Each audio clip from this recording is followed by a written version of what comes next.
Salam sejahtera, selamat petang. Alhamdulillahirrabbilalamin. Wassalatu wassalamu ala asyrafil anbiya wal mursalin. Wa ala alihi wa sahbihi ajma'in. Rabbi syrah li sadri wa yassir li amri. Wa ahlul uqdatan min lisani yafqahu qawli. Saudara pengurusi majlis yang berbahagia, Datuk Profesor Dr. Roslan Sulaiman, Naib Chancellor Universiti Putra Malaysia, yang saya hormati, yang berhormat Datuk Hanifah Hajar Taib, Timbalan Menteri Ekonomi, yang berbahagia Datuk Nur Azmi Dirun, Ketua Setiausaha Kementerian Ekonomi, yang berurusan Profesor Dr. IR Hang Tuah Baharudin, Timbalan Naib Chancellor Jaringan Industri UPM, sahabat-sahabat, saudara-saudari, rakan-rakan kongsi, penerima yang hadir pada hari ini. Saya minta maaf kerana kita sebenarnya tunda. Sepatutnya program pada hari ini bermula jam 12.30 hari. Tapi disebabkan oleh sebahagian besar daripada kami berada di Johor pagi ini untuk pengurusan jenazah Allahyarham Datuk Seri Salahuddin Ayub. Tapi kita juga tidak ada pilihan, kita perlu teruskan juga kerana ini adalah sebahagian daripada komponen-komponen penting yang menjadi perancangan bersepadu di peringkat kerajaan untuk membina satu ekosistem pertanian moden demi keterjaminan makanan negara. Jadi kita tak boleh nak tunda lagi. Jadi sebab itu saya ucapkan terima kasih kepada pihak yang terlibat yang berjaya memastikan walaupun ada kelewatan 5 jam tapi kita boleh teruskan pada hari ini. Saya ingat Alhamdulillah juga kalau tengah hari tadi 12 lagi panas kan, ni teduh sedikit. Saya datang tadi kalau nampak saya macam, selalunya saya senyum lama setiap kali saya sampai ke majlis dan sebagainya. Yang ini saya termenung lama. Salah satu sebabnya kerana langkah yang diambil oleh Kementerian Ekonomi hari ini ialah langkah yang berisiko. Peruntukan yang diberikan kepada satu pusat iaitu UPM untuk membina satu infrastruktur pertanian moden sebanyak 31 juta, saya pasti kepimpinan dan pengurusan UPM faham dia tidak mudah begini. Selalunya dia perlu melalui proses yang panjang, tapi kami mempercepatkan dan saya bagi persetujuan segera. Jadi saya akan bermasalah kerana lepas ini akan ada lambakan permohonan-permohonan seperti ini. Pada masa yang sama juga, kita buat keputusan untuk beri peruntukan yang besar sebenarnya untuk kos operasi. 3.5 juta untuk setiap satu kohort. Tapi pada peringkat saya, setelah kita lihat keseluruhan keperluan untuk memodernkan industri tani di negara ini dan membangunkan model perniagaan pertanian yang boleh berdiri di atas kaki sendiri, ia suatu langkah yang berisiko yang saya ingat boleh diambil oleh kerajaan. Tetapi ia juga akan jadi satu cabaran yang besar kepada UPM sebab apabila telah diberikan peruntukan seperti itu, trust me, I will check you every 2 months. Because masalah di negara ini, dan inilah sebabnya masyarakat kita sebenarnya begitu pesimis apabila kita kata kerajaan ingin membina infrastruktur pertanian, kita ingin memastikan ada keterjaminan makanan. Kita tak boleh salahkan masyarakat kita yang pesimis dengan usaha-usaha baik di peringkat kerajaan ataupun baik di peringkat universiti macam UPM. Kerana kegagalan kita sebelum ini ialah kita hanya mengadakan program tetapi ia tidak pernah mencapai skala nasional. It did not move the needle. Jadi walaupun untuk laporan kita, laporan itu nampak cantik, iaitu kita dah buat ini, kita ada itu dan sebagainya, tetapi ia tidak berjaya mengubah keadaan industri, strukturnya, dia tidak berjaya dikembangkan secara berterusan dan akhirnya ia mati begitu saja. Ini bukan kali pertama negara kita mengumumkan akan memberi tumpuan kepada membangunkan sektor pertanian. Kita dah dengar berpuluh tahun.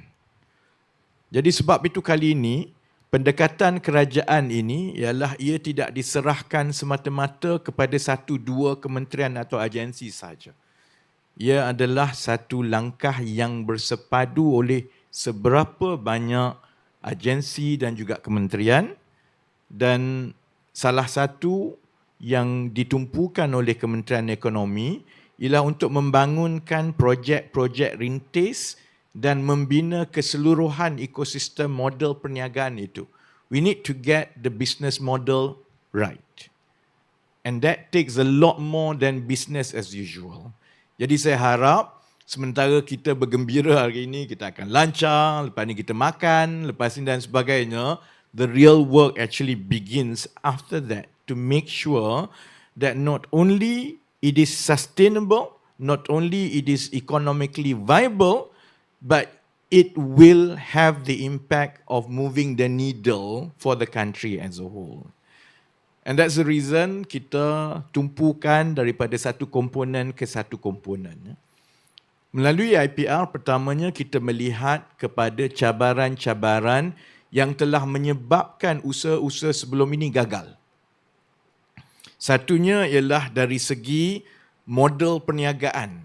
Sebelum ini, mesej negara dan masyarakat ialah jomlah bertani, ia boleh menghasilkan pendapatan.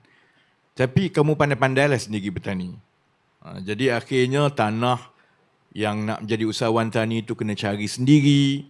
Lepas tu marketing dia kena cari sendiri. Lepas tu risiko dari segi sensitifnya tanaman ini kepada perkara seperti cuaca, kepada gangguan parasite, serangga dan sebagainya. Akhirnya kita mengulangi dari satu dekad ke satu dekad, yang mana dari segi peruntukan dan tumpuan kerajaan memang ada. Kerajaan bagi peruntukan, kerajaan bagi bantuan, tetapi selalunya dia tidak berterusan. Selepas 4-5 kali, selepas 2-3 tuaian, orang lagi. Itu satu. Yang keduanya, keadaan di negara kita sekarang ini perlu mengambil kira bahawa pertanian telah menjadi satu industri moden. Dia bukan lagi zaman dulu yang ada tanah, ada cangkul, kemudian boleh bercucuk tanam. Dia sebenarnya perlukan pelaburan, infrastruktur, dia perlukan pengetahuan. Sebab itu kita tidak lagi boleh melihat kepada mereka yang menyertai pertanian sebagai petani. Mereka ini sebenarnya profesional tani. Dan mereka perlukan bukan sahaja pengetahuan tentang tanaman, agro ataupun aquaculture, mereka sebenarnya perlukan kemahiran kejuruteraan dan terutamanya kemahiran perniagaan. Jadi seperti mana kita beri tumpuan yang besar untuk menyediakan tenaga kerja kepada industri dan sektor-sektor yang lain dalam negara kita, kita juga perlu berikan tumpuan dan pelaburan yang sewajarnya untuk melahirkan profesional tani ini supaya mereka boleh mengusahakan infrastruktur tani yang berkelangsungan di seluruh negara. Kemudian kita lihat pula masalah yang ketiga.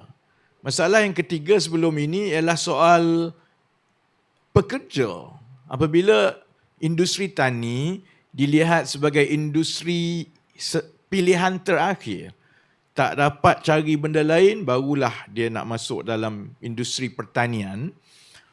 Sebab itu selalunya masalah pekerja, masalah tak ada orang yang nak terlibat, ini terus meruntun kalaupun ada usahawan-usahawan yang nak mengusahakan tapak-tapak pertanian. Dan kita juga kena menerima hakikat bahawa pertanian moden perlu diuruskan seperti sebuah perniagaan. Dia tak banyak beza dengan satu tapak kilang. Kita ada infrastruktur awal, seperti juga kita ada kilang.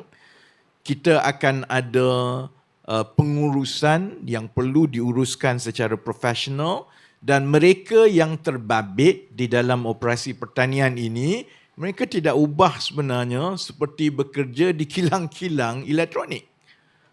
They will go through a set of skill, a set of tasks, and it is no longer based on a model that if you want to work on a modern agriculture facility, you must own it and you must work on it by yourself. You have to employ.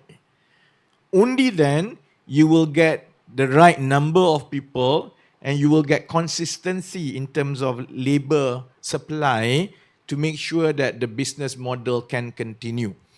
Atas sebab itulah maka kita menggabungkan usaha kerajaan melalui inisiatif pendapatan rakyat untuk membasmi kemiskinan supaya kita boleh bawa penerima-penerima daripada kalangan miskin tegar, kumpulan B40, untuk mereka menjadi pekerja-pekerja di dalam industri tani yang diuruskan oleh profesional-profesional tani terlatih.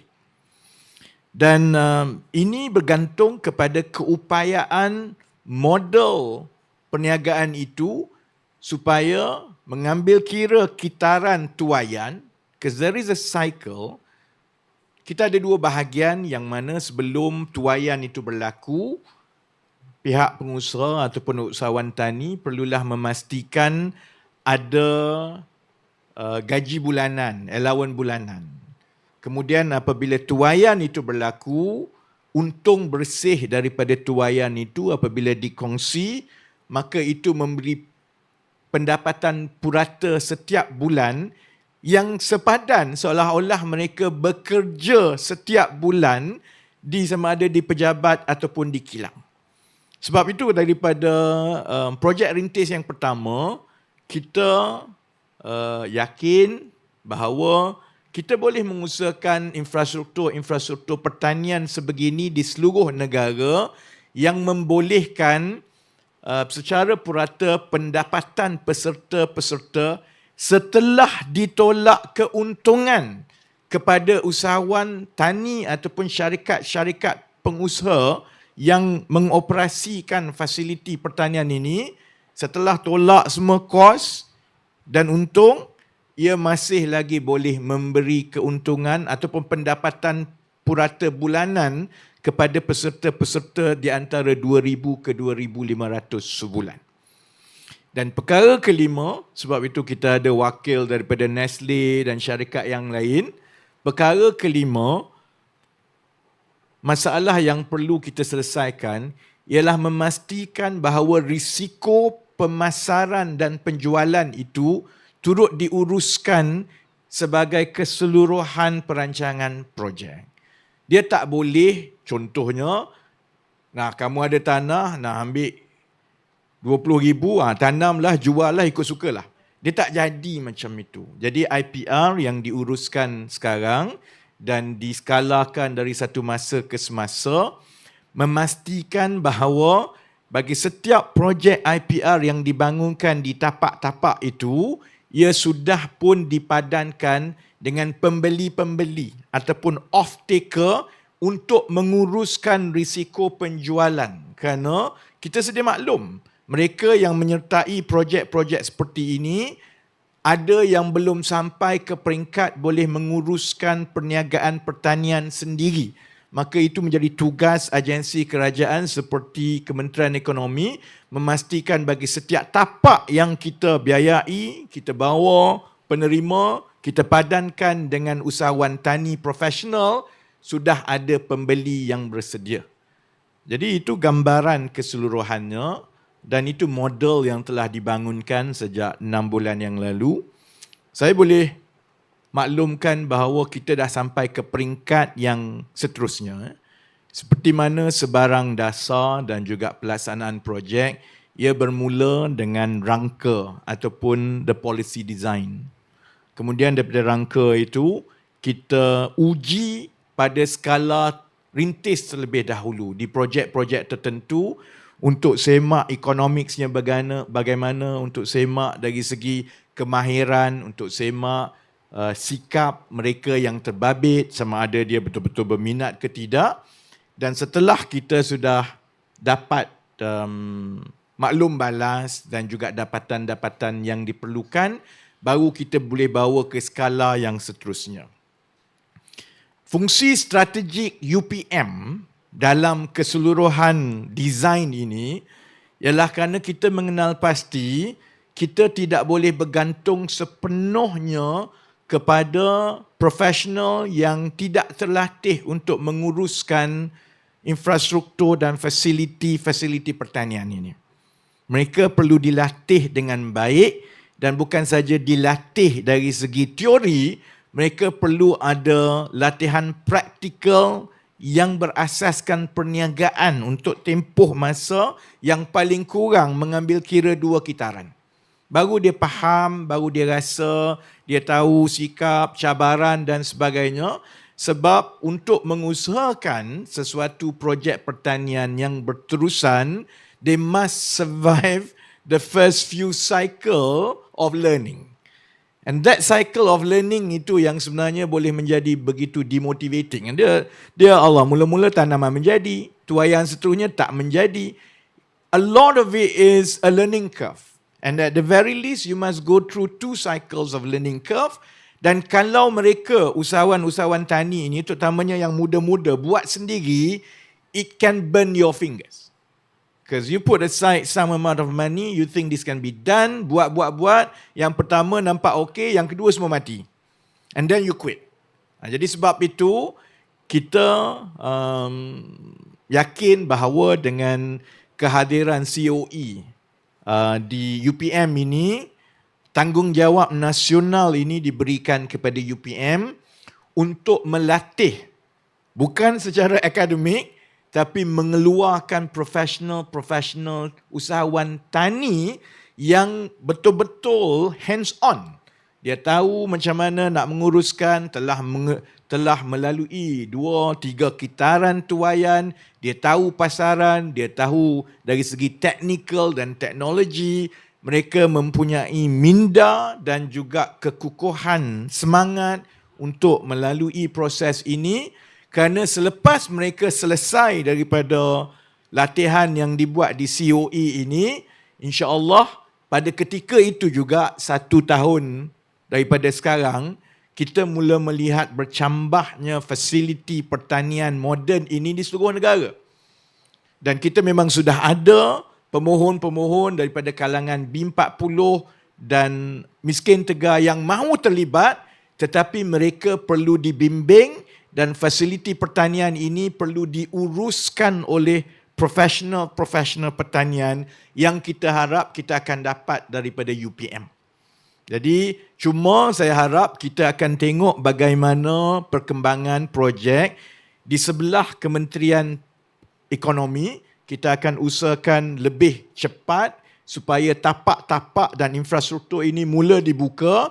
Kalau contohnya tapak-tapak dan fasiliti ini dapat dibangunkan dengan lebih cepat, maknanya keperluan untuk melahirkan profesional pertanian ini adalah lebih tinggi daripada 65 orang setahun.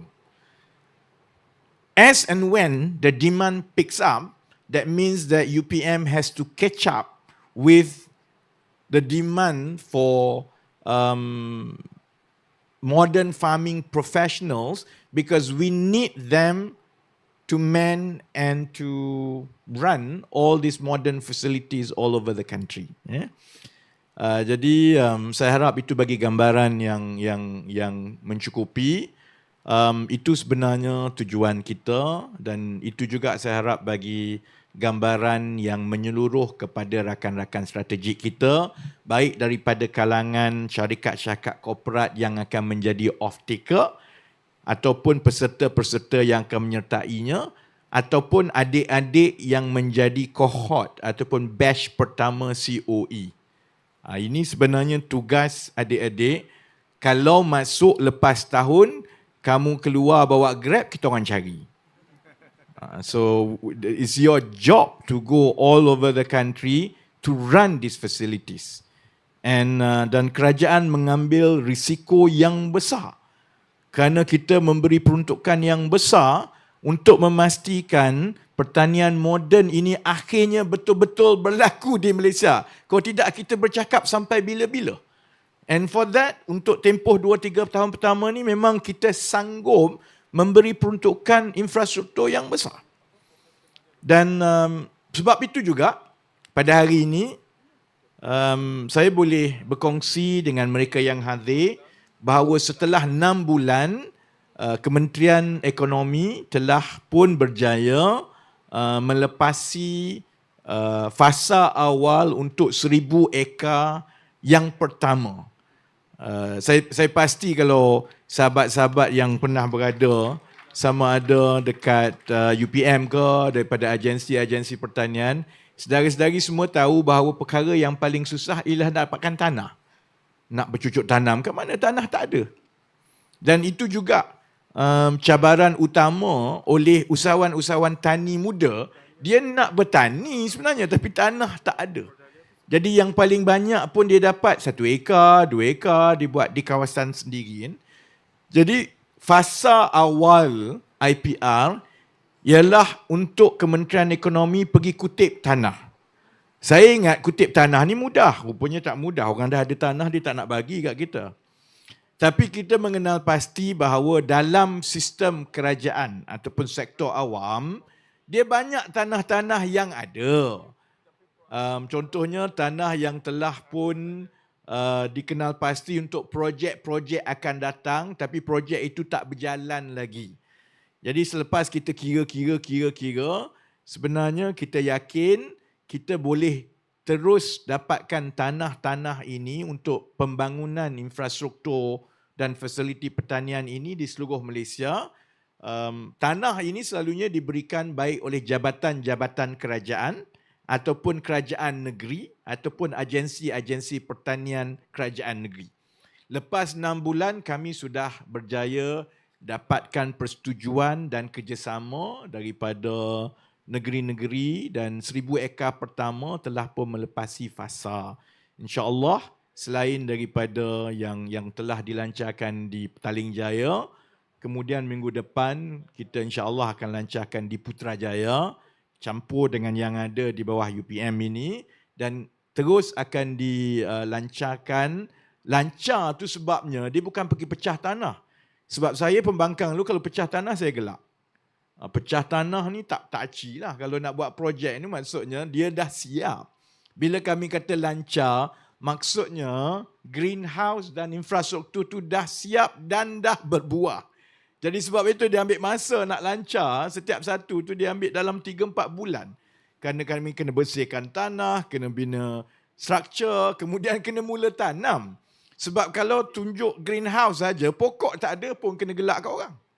Takut jadi macam yang lepas-lepas, menteri datang pecah tanah, tunjuk bagus semua, lepas tu hilang semua. Masa tu letih kami nak menjawab. Jadi kita meletakkan bahawa pelancaran itu ialah infrastruktur tu dah siap dan juga tanaman itu dah dekat dengan kitaran tuaian kali pertama. Maksudnya pokok tu dah ada, dia dah nak berbuah, barulah kita kata sesuai untuk dilancar dan peserta-peserta daripada kalangan B40 dan miskin tegar ini boleh mula masuk menyertai program. Jadi kepada yang menonton dan tanya saya, bila kami nak dibawa masuk ke IPR ni, sebab bila kami bagi kelulusan, kemudian padankan, itu kerana plot-plot yang akan diperolehi oleh peserta daripada miskin tegar dan juga B40 ini, dia dapat plot yang sebenarnya dah nak berbuah. Jadi kalau mati lepas tu memang salah korang.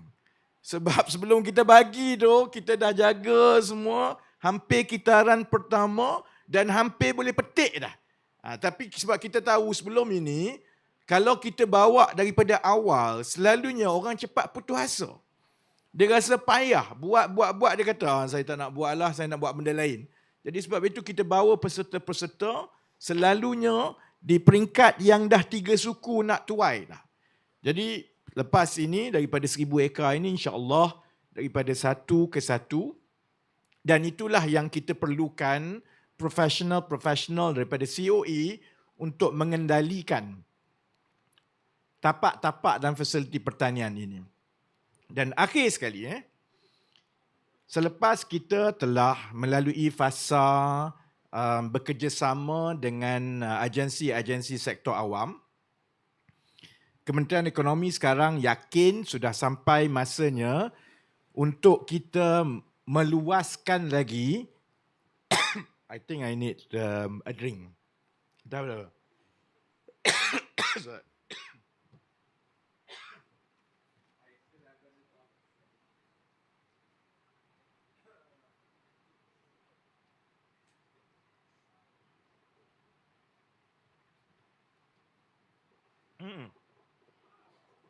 Saya tak habis demam lagi ni sebenarnya. It's okay. I can put it here.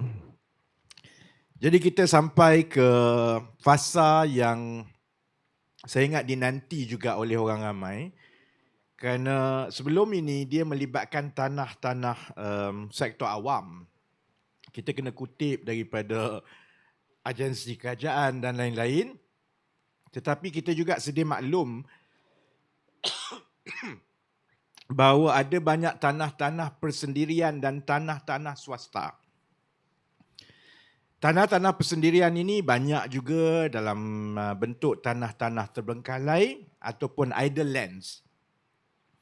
Dia mungkin tak sebesar 20-30 ekar, mungkin 5 ekar, mungkin 10 ekar.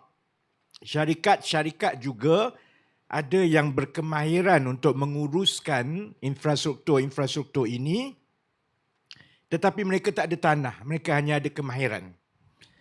Jadi sekarang sudah sampai ke peringkat yang tumpuan kerajaan untuk membina infrastruktur pertanian moden ini diluaskan dengan pembabitan pihak swasta.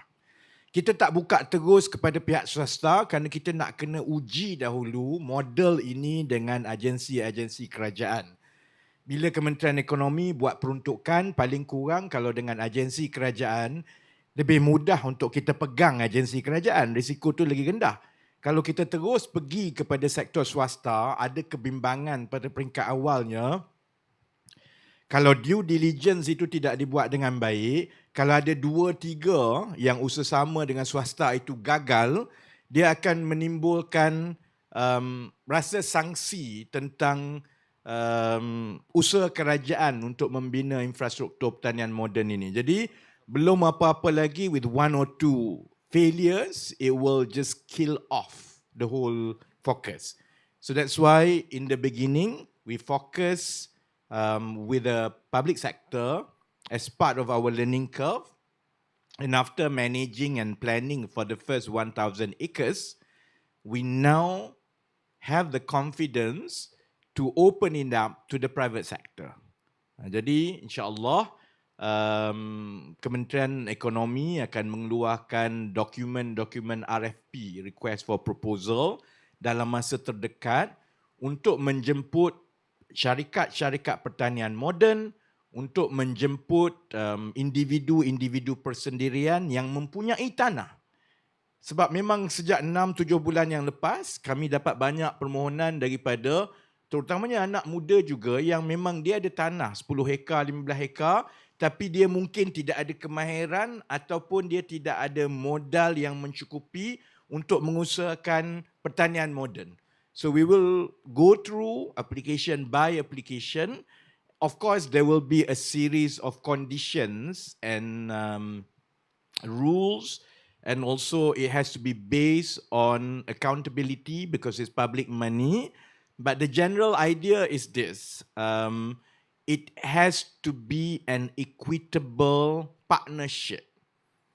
If the private sector or individuals inject your lands, government may consider some sort of grant on certain conditions that you have to run it as part of IPR. You have to hire penerima-penerima daripada B40 dan miskin tegar, and you have to train them and you have to run your facility in the same way that we design and run other IPR facilities. And the economics must make sense. Jadi dia akan melibatkan due diligence di pihak kerajaan untuk memastikan bahawa ini bukan skim cepat kaya.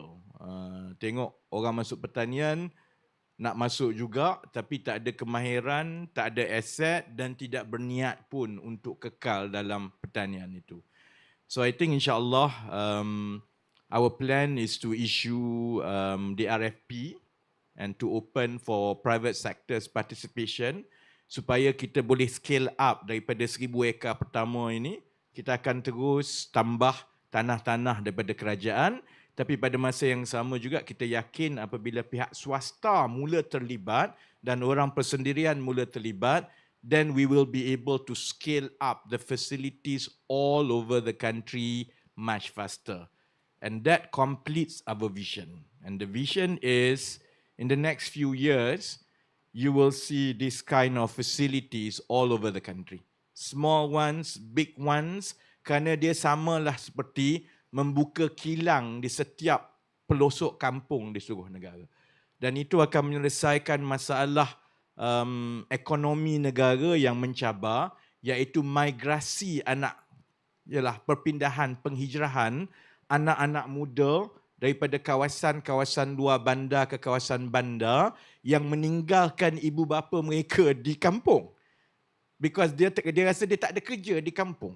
Sebab itu kalau orang tanya, sejak bila saya jadi Menteri Pertanian, saya bukan Menteri Pertanian, but addressing the socio-economic imbalance between kawasan bandar dan luar bandar yang paling mudah dan berjaya kalau diuruskan ialah dengan membina fasiliti pertanian moden seperti ini di seluruh negara yang mewujudkan pekerjaan kepada anak muda tempatan supaya mereka tak perlu berhijrah ke kawasan bandar untuk dapat gaji 2,000, 2,500 dan lain-lain. Jadi itu visi lengkap kita. Of course, it's a lot more difficult than what is planned on paper. Jadi saya harap kita akan terus bekerjasama.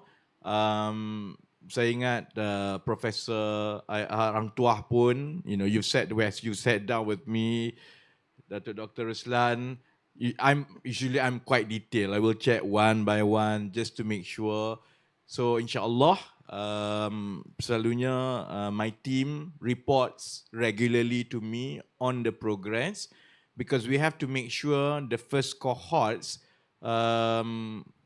gets into the industry very quickly, runs these facilities, and insyaAllah dengan lebih banyak, dia akan meyakinkan lebih ramai anak muda untuk mengambil peluang dalam industri pertanian moden ini di seluruh negara. Jadi dengan itu, sebelum saya batuk kali ketiga, jadi saya ucap sekali lagi terima kasih kepada semua yang menguruskan program pada hari ini. Terima kasih kepada rakan-rakan strategik yang hadir. Terima kasih kepada pihak media.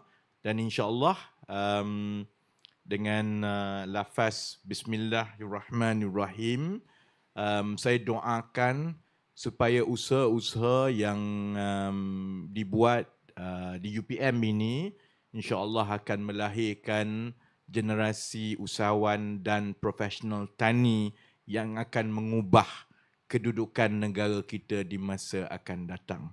Dengan itu, saya sudahi dengan wabillahi taufiq wal hidayah. Assalamualaikum warahmatullahi wabarakatuh. Terima kasih. Majlis merakamkan